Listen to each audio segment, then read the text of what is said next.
My name is Morghan King. I'm a 48 kilo Olympic weightlifter for the United States of America.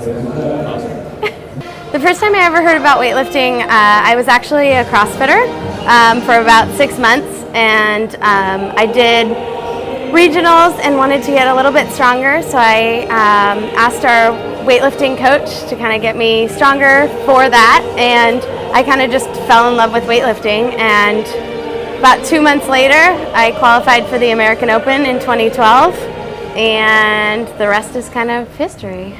So my Olympic weightlifting coach, we had not actually planned on doing the American Open. It was kind of the end of 2012 when the Olympics were going. And so we were doing a basic strength program, and that's how I kind of got into weightlifting. And we looked when the American Open was, and we were like, crap, we could probably qualify.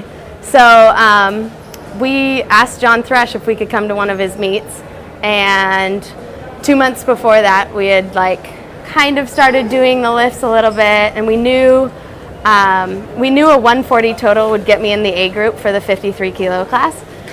So we were kind of shooting for that, and I did a 141, I think, to qualify me, and in September, and then I believe 2012 Americans was in December in Palm Springs. And so we went there. He was new to the whole thing. He had been to a couple American Opens himself, and I just remember being so incredibly nervous. I don't remember any of my lifts at all. My eyes were glazed over. This stage was incredible. I don't know if anybody really remembers it. That was kind of the start of the big meets. And so that kind of just catapulted me. I ended up getting fourth.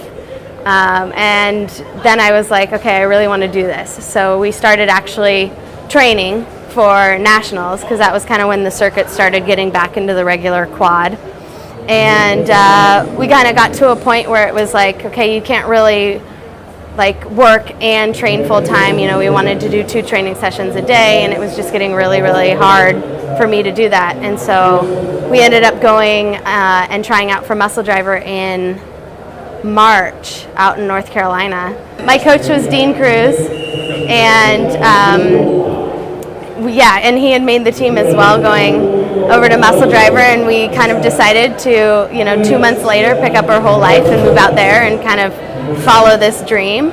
And then 3 weeks later, we went to nationals, and Travis Cooper and Glenn Pendelay. It was more Travis that did all the crunch of numbers, and if you know Travis Cooper, that's the guy you go to try and figure out what you need to do for teams. And I was sitting right around 51 kilos, and so he was like, what do you think about going 48? And I was like, what? I've never cut for anything in my life. I was a soccer player. And so he's like, for the next 2 weeks, just kind of watch your weight, see what happens, watch what you're eating. And I did anyways, but you kind of restrict a little bit more of your sweets and all of that. And and I entrusted Travis to do all of my weight cutting for 2013 nationals. And I think I ended up cutting about 1.5 kilos the night before, and I was so nervous that the weight just kept coming off. And so 2013 nationals, I go in, nobody knew who I was. I was one of the last lifters. In between my snatch and clean and jerk, I had 1 hour and 45 minutes. And I didn't know I was supposed to eat or drink anything, so it was crazy. And so I opened with 86 kilos, and I had done 86 kilos in my sleep at that point. And I was like, oh, I got this. This is easy. And I believe it was the second to last clean and jerk for the 53 and 48 kilo session. And first one I miss, second one I miss, and I came off, and I thought Dean was going to lose it on me. And he said some choice words to get me fired up, because I'm one of those have to get angry kind of people to get me fired up. And I went out there, and it was the ugliest clean and jerk in the whole world. And I made it, and that kind of just catapulted me into this international circuit. I made the world team in Poland that was 2013. And and then I ended up making every international team since, which is pretty sweet. So after 2013 Worlds, I had spoken with Zygmunt, and Zygmunt kind of worked with me in the back, and I kind of came out of nowhere for him. And if you know anything about Zygmunt, he gets really, really excited about people like that. And so he wanted to work with me, and he was like, what do I have to do to get you to come out to the center? And I was like, I just moved my life across the country, like 2 suitcases, like nothing else. I was like, you got to give me some time. Like, I'll figure it out.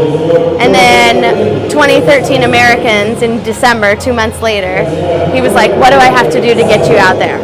And I was like kind of going back and forth, you know, and South Carolina was hard being that far away from your family. And, you know, it was Dean and I, and we had such an awesome team. It was like a family out there. And then kind of January, February, I decided to make the decision to go out and try out the training center. And like Colorado has always been some place that I've always wanted to live. So I went out there, and I just learned so much from Zygmunt, and like his passion and just the style that he coaches in was very organized and very like, not military-esque, but kind of that feeling of like you show up at 8 a.m., then practice is at 10:30, and then you go and eat, and then you have practice at 4. And so it was very, very like routine, and I liked that. And so I kind of, in February, I'd kind of decided that I needed a change. Something had to change. I needed to be more organized. And if I was going to do this, I was going to be 100% in weightlifting. And so Dean and I decided to try and get out of our lease, try and figure it out, and we just couldn't get out of our lease. And by May, we ended up getting out of our lease and moving across country. And, you know, I felt at that point, you know, I had gotten everything I needed out of Muscle Driver, and I needed more women at that time to train. Like, we had 2 women. It was me and Becca Gurdon out there at that point. There was no women's team. And so went out to the training center in May again, 3 weeks before Pan Am's 2014 in the Dominican Republic. And like 3 days into it, I started PRing my lifts. And it might have been change of scenery or something like that, but I knew as soon as I got to Colorado that it was the right decision. So 2014, I ended up getting 4th. If I would have made my last clean and jerk, I would have gotten 3rd. That's like my story for Pan Am's, all of them. But yeah, and then from then on, you know, we had Kazakhstan Worlds in 2014. That was a tough one for me because I had made all this progress with Zygmunt. I had put like 15 to 20 kilos on my total, and I was really, really ready to go. And 3 weeks before, I started having pain in my hip, and I was like, what's going on? And I was like, I'm not getting an MRI. I don't want to find out. Like, I'm going to Worlds. It doesn't matter. And I just remember getting to Kazakhstan. Zygmunt wasn't there. None of my coaches were there. You know, Dean was still coaching me at that time. He was helping out. And the reason we moved out to the training center was that Dean could still coach me. That was, you know, a big clause of mine, because to me, a coach is somebody that is there and looking out for your well-being 100% of the time. Like, I don't have to worry about anything with him by my side. And that was key. And not having any of them there was really, really stressful. And I'm so thankful for like Victor and Ursula for being there and stepping in. And I ended up opening like 10 kilos under my max in both lifts. And, you know, we had to do it for points. And Travis again stepped in and was like talking me off this ledge of like, you know, it's the best for Team USA. You have to understand, as a 48, like, we need you for points. Like, we need this and you need this. And, you know, in hindsight, I look back at it and I'm like so thankful for those kind of people that are like, come on, just trust us. Like, they know what they're doing. And I PR'd. I mean, I had PR'd all my lifts, and so in competition, so I couldn't be too mad about that. And then 2015 January, December of 2014, I had gotten back and got an MRI. I had a stress fracture in my hip. I have a torn labrum still in my hip. And they wanted to do surgery, and I was like, absolutely not. Like, we thought it was a soccer injury, because I never heard like a pop. I never felt anything, but I knew there was something else other than a labrum tear. And so we kind of forced them to go back and look at the the x-rays and the MRIs and all of that, and they found a stress fracture. So I took almost 12 weeks off in early 2015, and I swam. I did a ton of upper body, and then Dean actually took me back and basically taught me the basics in everything again, and it was the most humbling experience of my life. You were on this super high, I was number one in the country at that point. I had scored the most points. It was awesome, and then it was just kidding, you're back to zero again. And so I just had, I even had to learn how to back squat properly again. That's the most humbling thing in the whole world. And just knowing that I don't know, I think that maybe made me a little bit stronger as a lifter, because I'm very, I learned in 2015 to become a much more stronger mental lifter. And my first meet back in regionals, so I was gonna go, the plan was to go to the Arnold for my comeback meet. Just really didn't happen. I wasn't feeling it, and it was just kind of too early. And then regionals, that's when they tried to get the whole regional circuit thing going, and I was like, well, I'll go to that. And I came back and did 76, I think I did 76 and 90, missed 95, but it was the best I had felt in a long time. And I knew the progress that we were making was great, because I was already at those numbers within 3 months or 3 months or something like that coming back. And that at regionals qualified me for the Pan Am Games in 2015. So I started kind of realizing that the Olympics were a possibility. I would say right before 2015 Worlds. I would probably say about 2 months before Worlds, when we were peaking, training for it, getting it really, really into it. I think that's when the stress kind of took over. You think, you hear all these rumors and okay, if you score the most points, you're gonna get gifted that spot, but you don't know. You never know, especially with USAW. Things can change, and so we were all busting our asses, and I just wasn't, that lead up to Worlds, something was missing, and I didn't know what it was. And I just I went to Worlds knowing that I had to score a lot of points, and I think there were a lot of outside stressors that had put that pressure on myself, and I didn't realize it, and I didn't just love weightlifting anymore. And I couldn't figure out why. And so going into 2015 Worlds, I was like, this is a job. This is something I have to do. And, I went out and I made 3 lifts, I think. Yeah, I made 3 lifts, 75 and 95. Yeah. And I could do those in my sleep. And I was just I was absolutely devastated with my performance, and on home soil, it was just dagger. And so at that point I was like, something has to change, something big has to change. I need to love weightlifting again. I need to go into meets being confident, and just having once again somebody in my corner. And Dean and I sat down, had a really long discussion, and the week after Worlds, we were back in the gym, him and I, just like how we started, and learning the basics again. I have never, I'm not really a crier, and I was crying at 80 kilos in the clean and jerk. This is so hard, I can't do this, and, thank God for his patience. And that's when we asked Shaheen, Alex Lee's coach, to help us program. And Shaheen we had talked to him a little bit at Worlds, and he was like, if you're going to do this program, you better be ready to work. And at that point, I was so down and out that I was like, I will do anything. I don't care. And it was, leading up to trials was the hardest 6 months of my life. I have never busted my ass, ever, in any sport I've ever done, harder than I did then. And mentally, it was so stressful, and you're doing 90, 95%, 3 days a week, you're back squatting 8 days or 8 times a week. It was really, really stressful on your body. And, I was paying for extra massages, and I did everything under the sun that I possibly could have done to prepare for trials. And going into trials, I had this calm, like weird calm feeling that I was like back to doing what I love. And I've talked to Melanie Roach numerous times about that, and she's like, you know, it's an experience. You have to experience everything. You can't just go through it.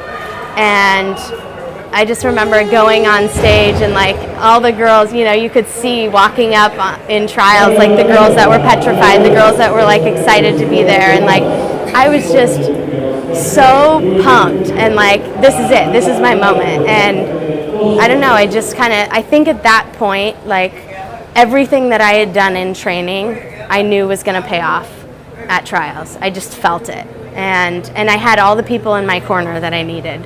And naturally trials, I mean, you look at the numbers and people could say, oh, she had the performance of a lifetime. Like, I've done those numbers so many times in training. You know, it definitely, like I had cramps in my legs that like my VMO was basically in the middle of my quad. I couldn't straighten my leg. That's why we opened with 95. And, you know, we were really going for records. Like we were going for 85, 105. And, you know, and it just didn't happen, but we knew 180 would have put it out of reach for people. And that was a big, big total. And so it was kind of crazy. I hadn't had the freak out like off the stage like I did after that 100 kilo since 2013 Nationals. And it was crazy to kind of have that like comeback feeling of like, I'm back. And like that fighter sense.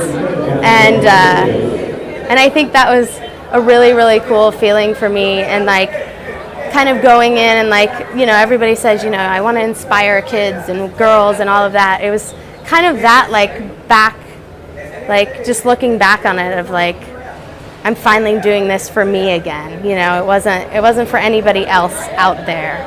It was for me, and that was kind of a cool feeling. Well, and it was funny because at, you know, at 2015 Worlds, like I always look for my parents, and my parents are super fans, you know, so they come to like literally everything. And I couldn't find them at Worlds, and I was like terrified, and I was in tears, and I was like, why am I crying? Like this is ridiculous, you know, and I couldn't hold my emotions in. And at trials, like my two of my best friends were there as well, which was really cool. They came to Worlds too, and I told my dad that time at trials, I was like, just scream wheels, because that's what he calls me.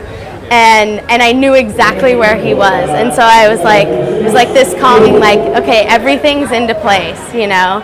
And yeah, and it was such a cool feeling. And like, I kind of went off social media for 2 weeks, you know, prior to it. And it's amazing how your body kind of just adapts to this calm feeling when outside stressors are away from you.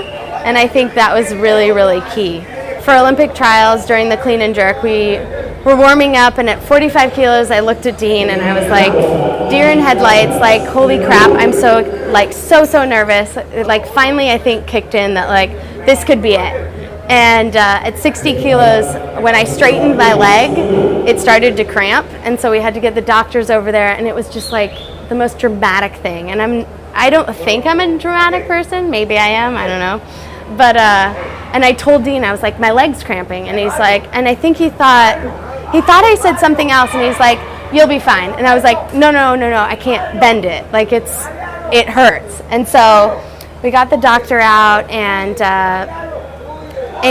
I looked at Dean and I was like, we have to go 95. And he was like, oh, no. And I was like, no, 95 puts me ahead of Maddie. Like, that's the first lift that matters. And I was like, I can do 95 on one leg. And so we go out with 95. I would say it was a piece of cake. Maybe people would think differently, but it felt pretty easy to me. And then we went 100. My jumps in training were very similar. Like we always did 5 kilos. We kind of stopped doing the like 2 and 3 kilo jumps just to kind of train my body. We go out for the first 100, and I just do the typical Morghan, like make it, kind of push it forward, press it out a little bit. Tried to sell it.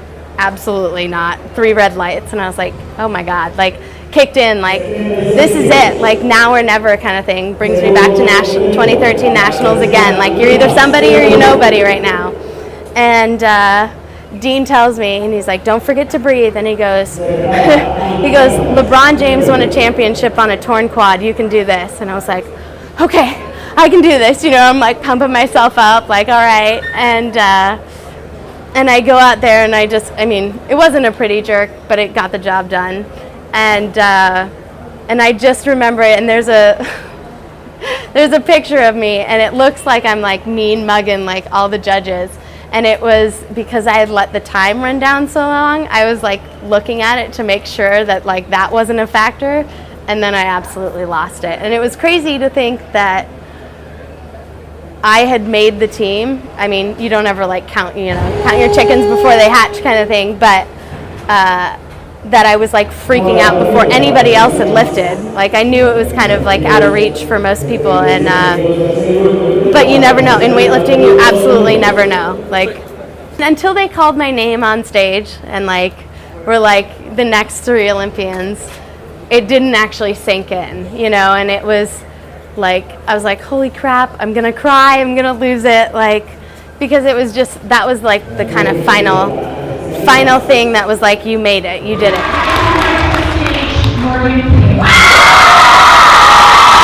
I was like standing, like everyone's like, congratulations. I'm like, not yet, like don't get ahead of yourselves, like until they call me, until everything's done, you never know. It was so surreal at that point, like you don't really believe it. And still, even still, like I don't believe, like obviously I'm training, like I know I'm going, but like it's still not like, you dream of this as a kid, you see those opening ceremonies and you see the lights over the head and all the athletes walking out, and it doesn't like kick in. So I think once I'm maybe on the plane, it'll kick in, and I think this will carry me into the next part of my life.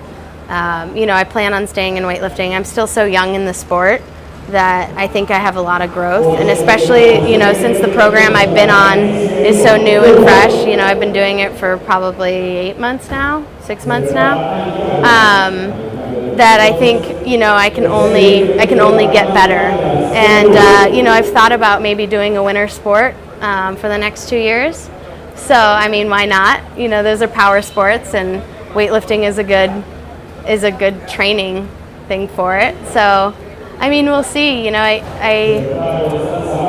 I kind of want to just take in the moment and experience 2016 and enjoy the Olympics, and then those next couple months after it, and just then in the next couple of years kind of just get back into loving weightlifting and getting healthy and preparing for the next quad. So I think in 2013, if you would have asked me like if the Olympics were possible, I think always in the back of my mind, yes. That's always the goal. People always ask me like, oh, so you're going to go to the Olympics? And I'd always be like, that's the goal. And I didn't really ever like using the word Olympic hopeful, and because I think that gets thrown around a lot. But to have this huge honor of being a part of this, like, I don't want to say small because there's so many Olympians out there, but it's a club. It's a really, really incredible honor to be part of that, and I'm so unbelievably excited to forever be called an Olympian.